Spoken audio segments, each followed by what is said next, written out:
Hi guys, ang menu natin ngayon na isa ay bitter ampalaya. Ang laki ng ampalaya. Slice natin yan guys, tapos ibabad natin siya ng salt with tausi. Ito yung pork belly, onion, garlic, and sili. Little bit spicy. So ang seasoning guys ay oyster sauce and little sugar and chicken broth. Yun lang guys. Lagyan natin ng cornstarch.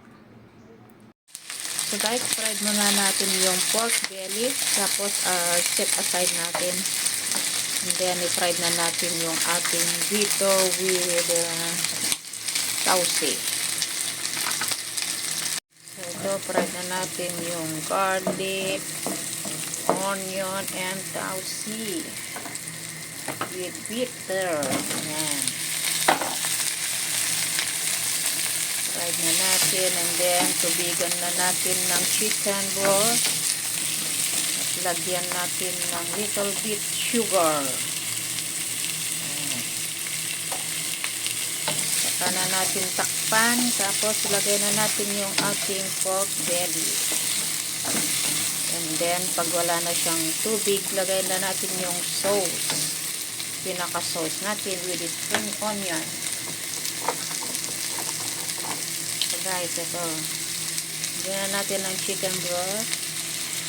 Konti lang. Ayan.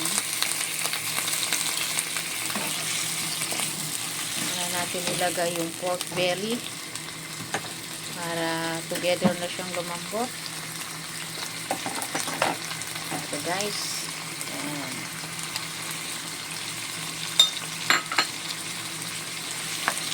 Takpan na natin guys. And dalas yung spring onion.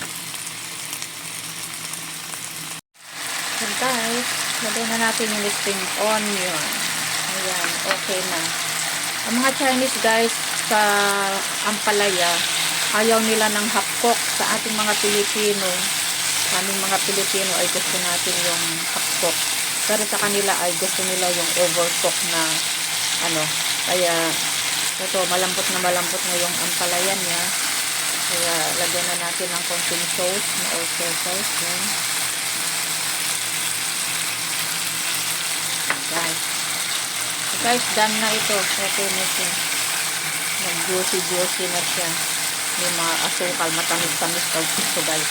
Kasi sa ampalaya, madami silang maglagay ng sugar. Kasi ayaw nila ng mapait.